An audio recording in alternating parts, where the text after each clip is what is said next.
Hi students, I am Praveen Chetty, your English teacher. I welcome you to this video class. Um, in my previous class, I explained you the poem He Wishes for the Clothes of Heaven by William Butler Yeats. In this video class, I am going to discuss questions on annotations.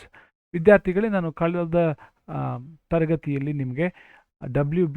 Yeats ಅವರ ಈ wishes for the clothes of haven ಅನ್ನುವಂತಹ ಕವನವನ್ನು ವಿವರಿಸಿದೆ. ಈ ಒಂದು ತರಗತಿಯಲ್ಲಿ ನಾನು ಅನೋಟೇಷನ್ಸ್ ಕ್ವಶನ್ಸನ್ನು ತಗೊಳ್ತೇನೆ. ಅನೋಟೇಷನ್ಸ್ ಅಂದರೆ ನಿಮಗೆ ನಿಮ್ಮ ಪದ್ಯದಲ್ಲಿ ಅಥವಾ ಕವನದಲ್ಲಿ 1, 2 ಅಥವಾ 3, 4 ಸಾಲುಗಳನ್ನು ಕೊಟ್ಟು ಆ ಸಾಲುಗಳ ಮೇಲೆ ಪ್ರಶ್ನೆಗಳನ್ನು ಕೇಳ್ತಾರೆ. 1 ಮಾರ್ಕಿನದ್ದು 1, ಹಾಗೆ 2 ಮಾರ್ಕಿನದ್ದು 2 ಪ್ರಶ್ನೆಗಳನ್ನು ನಿಮಗೆ ಪರೀಕ್ಷೆಯಲ್ಲಿ ಕೇಳ್ತಾರೆ. ಸೊ ಅದು ನೀವು ಸರಿಯಾಗಿ ಉತ್ತರಿಸಬೇಕು. ನೀವು ಕವನವನ್ನು ಸರಿಯಾಗಿ ಅರ್ಥೈಸಿಕೊಂಡದ್ದೇ ಆದಲ್ಲಿ ನಿಮಗೆ ಈ ಪ್ರಶ್ನೆಗಳನ್ನು ನೀವು ಉತ್ತರಿಸ್ಬೋದು. ಈಗ ನಿಮ್ಮ ಟೆಕ್ಸ್ಟ್ ಪುಸ್ತಕದ 90ನೇ ಪೇಜ್ನಲ್ಲಿ ಕ್ವಶನ್ ನಂಬರ್ ಸಿ ಅಂತ ಇದೆ, ಅದನ್ನು ನೋಡುವ. ಅದು ಅನೋಟೇಷನ್ಸ್ ಕ್ವಶನ್ಸ್ ಮೇಲೆ ಇರುವಂತಹ ಕ್ವಶನ್ಸ್. ನೀವು ಪೇಜ್ ನಂಬರ್ 90 ಕ್ವಶನ್ ಸಿ ಅನ್ನು ನೋಡಿದರೆ, answer the following questions with reference to the context of the given passages. So ಇಲ್ಲಿ 3 ಲೈನ್ಸ್ ಅಥವಾ 3 ಕ್ವಶನ್ಸನ್ನು ಕೊಟ್ಟಿದ್ದಾರೆ ಅಂಡರ್ ಸಿ ಅಲ್ಲಿ. So first one, answer the following questions with reference to the context of the given passages. So these 2 lines are taken from this poem, and there are questions set on them. There are 3 questions, A, B and C. So let us look at these lines. Had I the heavens embroidered clothes enwrought with golden and silver light. So you should know what these lines mean. ನಿಮಗೆ ಈ 2 ಸಾಲುಗಳ ಅರ್ಥ ಗೊತ್ತಿರಬೇಕು, ಸರಿಯಾದ ಅರ್ಥ ಗೊತ್ತಿರಬೇಕು. ಯಾಕಂದರೆ ಅಲ್ಲಿ ಆ ಒಂದೊಂದು ಶಬ್ದದ ಮೇಲೆ ಅಥವಾ ಒಂದೊಂದು ಸಾಲಿನ ಮೇಲೆ ಪ್ರಶ್ನೆಗಳನ್ನು ಕೇಳ್ತಾರೆ. ಉದಾಹರಣೆಗೆ the first one, what is being refer to in these lines. ಈ 2 ಸಾಲುಗಳ ಅಲ್ಲಿ ಕವಿ ಏನು ಹೇಳ್ತಾನೆ? What is being refer to ಅಂದರೆ ಯಾವುದರ ಬಗ್ಗೆ ಸೂಚಿಸ್ತಾ ಇದ್ದಾನೆ? ರೆಫರಿಂಗ್ ಅಂದರೆ ಸೂಚಿಸೋದು. So what is being refer to in these lines? Had I the heavens embroidered cloths enwrought with golden and silver light. So he's referring to the clothes that are made in heaven with golden and silver light ಅಂತ ನೀವು ಉತ್ತರ ಬರಿಬೇಕು. So the poet is speaking about the clothes, heaven's embroidered clothes, which are made with golden and silver light. ಅಷ್ಟು ಬರೆದ್ರೆ ನಿಮಗೆ 1 ಅಥವಾ 2 ಮಾರ್ಕನ್ನು ಕೊಡಲಾಗ್ತದೆ. What is the golden and silver light refer to? So actually golden can mean sunlight, ಯಾಕಂದರೆ ಅದು ಚಿನ್ನದ ಬಣ್ಣದಲ್ಲಿರ್ತದೆ.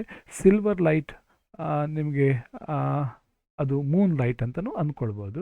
So here what does the gold and silver light refer to? Here he may be referring to, the poet is referring to the golden and silver colors on that cloth or on that dress. Okay, so ಇಲ್ಲಿ ಕವಿ ಆ ಬಟ್ಟೆಯ ಮೇಲೆ ಆ ಬಟ್ಟೆಯ ಮೇಲೆ ಚಿನ್ನದ ಮತ್ತು ಬೆಳ್ಳಿಯ ಒಂದು ಬಣ್ಣ ಇರುವಂಥದ್ದು ಅಥವಾ ಆ ಒಂದು ಕಸೂತಿ ಕೆಲಸವನ್ನು ಮಾಡಿರುವಂತಹ ಬಟ್ಟೆಯ ಬಗ್ಗೆ ಹೇಳ್ತಾನೆ. So is referring to the golden and silver threads ಅಂತಲೂ ಹೇಳ್ಬೋದು, ಅಥವಾ ನೂಲು ಅಂತಲೂ ಹೇಳ್ಬೋದು. ಆ ಬಟ್ಟೆಗೆ ಉಪಯೋಗಿಸಿದ, ಆ ಕಸೂತಿ ಕೆಲಸದಲ್ಲಿ ಉಪಯೋಗಿಸಿದಂತಹ ಬೆಳ್ಳಿ ಮತ್ತು ಚಿನ್ನದ ನೂಲುಗಳ ಬಗ್ಗೆನೂ ಹೇಳ್ಬೋದು. Then question C, what figure of speech is the speaker using in these lines? So ಈ ಸಾಲುಗಳಲ್ಲಿ ಯಾವ ಫಿಗರ್ ಆಫ್ ಸ್ಪೀಚನ್ನು ಕವಿ ಹೇಳ್ತಾರೆ? ಸೊ ನಿಮಗೆ ಗೊತ್ತಿದೆ, ಕವಿಗಳು ಫಿಗರ್ಸ್ ಆಫ್ ಸ್ಪೀಚ್ ಅಥವಾ ಸಿಮಿಲಿ, ಪರ್ಸಾನಿಫಿಕೇಷನ್, ಹೈಪರ್ಬಲಿ ಇಂತಹ ಕೆಲವು ಆ, ಆಮ್, ಕವನದಲ್ಲಿ ಕೆಲವೊಂದು ಟೆಕ್ನಿಕ್ಸನ್ನು ಯೂಸ್ ಮಾಡ್ತಾರೆ, ಅಥವಾ ಇಂತಹ ಒಂದು ಸ್ಟೈಲನ್ನು ಯೂಸ್ ಮಾಡಿ ಅದನ್ನು ಹೆಚ್ಚು ಅರ್ಥವತ್ತಾಗಿ ಓದುಗರಿಗೆ ತಲುಪಿಸ್ತಾರೆ. ಸೊ ಇಲ್ಲಿ ಯಾವ ರೀತಿಯ ಫಿಗರ್ ಆಫ್ ಸ್ಪೀಚನ್ನು ಯೂಸ್ ಮಾಡಿದ್ದಾರೆ, ಇಲ್ಲಿ ನೀವು ನೋಡಿದರೆ ಎರಡನೇ ಸಾಲಿನಲ್ಲಿ enwrought with golden and silver light.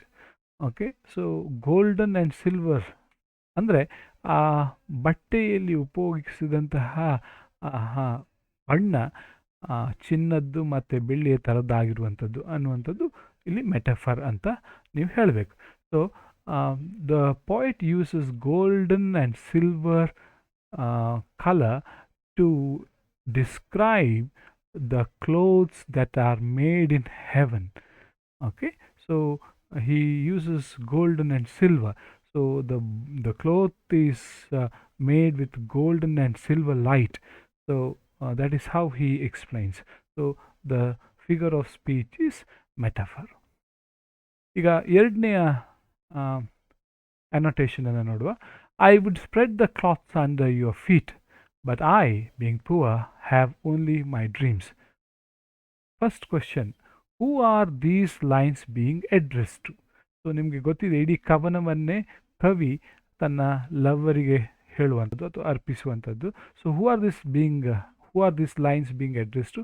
So he's addressing his lover, ಅಥವಾ ನೀವು ಇನ್ನೂ ಸ್ಪೆಸಿಫಿಕ್ ಆಗಿ ಹೇಳಬೇಕಾದ್ರೆ Maud Gonne. So the name of the lover is MAUD, M capital MAUD GONNE, Maud Gonne, ಎರಡು ಶಬ್ದಗಳು. So that's the name of WBH's lover. Justify your answer with evidence from the poem. So ಇಲ್ಲಿ ನಿಮಗೆ ಮೊದಲನೇ ಸಾಲಿನಲ್ಲಿ ಗೊತ್ತಾಗ್ತದೆ, I would spread the cloths under your feet. Your refers to Maud Gonne's feet, and I have own. Okay, so that is the justification you can give. Then B, what are the cloths the speaker is referring to? So the speaker is referring to the cloths that are made in heaven.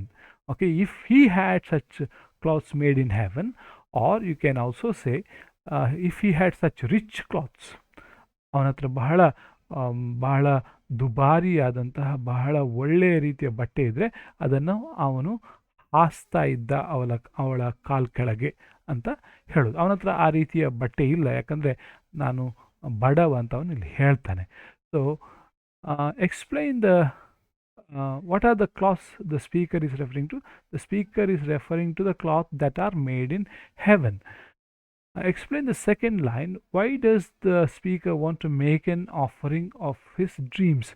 So, but I, being poor, have only my dreams. So why is he offering his dreams? I have only my dreams. I can give you my dreams. That is offering, giving. Okay. So the poet says that I can give you my dreams because I am poor and I do not have the rich cloths made in heaven. So ನನ್ನ ಹತ್ರ ಕೊಡಲಿಕ್ಕೆ ಬೆಲೆ ಬಾಳುವಂಥದ್ದು ಅಥವಾ ಸ್ವರ್ಗದಲ್ಲಿ ಮಾಡಿದ ಬಟ್ಟೆಯನ್ನು ನನ್ನ ಹತ್ರ ಕೊಡಲಿಕ್ಕಿಲ್ಲ, ಯಾಕಂದರೆ ನಾನು ಬಡವ. ಸೊ ಹಾಗಾಗಿ ನಾನು ಕೇವಲ ನನ್ನ ಕನಸನ್ನು ಕೊಡಬಲ್ಲೆ ಅಂತ ಹೇಳ್ತಾನೆ. Then the third annotation, tread softly because you tread on my dreams. So who is the poet addressing in this line? The same answer, he is addressing his lover or Maud Gonne. What request does the speaker make and why? The speaker is requesting here, tread softly. Tread andre walk. Okay, so you can say walk softly because you tread on my dreams. You are walking on my dreams. My dreams are very delicate, very fragile. Fragile ಅಂದರೆ ಬಹಳ ಗಟ್ಟಿಯಾದಂಥದ್ದಲ್ಲ, ಬಹಳ ಸೂಕ್ಷ್ಮವಾದಂಥದ್ದು. So ಅದರ ಮೇಲೆ ಗಟ್ಟಿಯಾಗಿ ನಡೆಯಬೇಡ ಅಂತ ಅವನು ಹೇಳೋದು. So who is the speaker addressing in this line? His lover. What request does the speaker make? He is making her, or he is asking her not to walk hard. And why? Because she is walking on his dreams, and his dreams are very delicate or very fragile.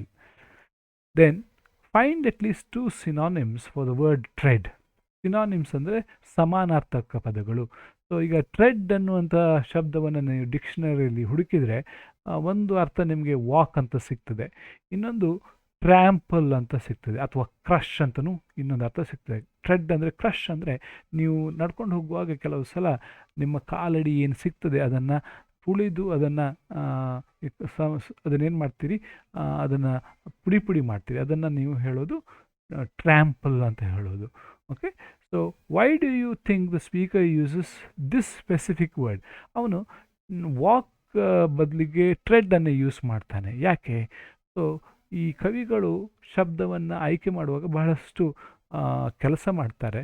So ಸುಮ್ಮನೆ walk ಅಂತ use ಮಾಡಲಿಲ್ಲ. ಇಲ್ಲಿ ನೋಡಿ, tread ಮತ್ತು ಇಲ್ಲಿ tread softly because you tread on my dreams, ಅಲ್ಲಿ for the internal rhymes.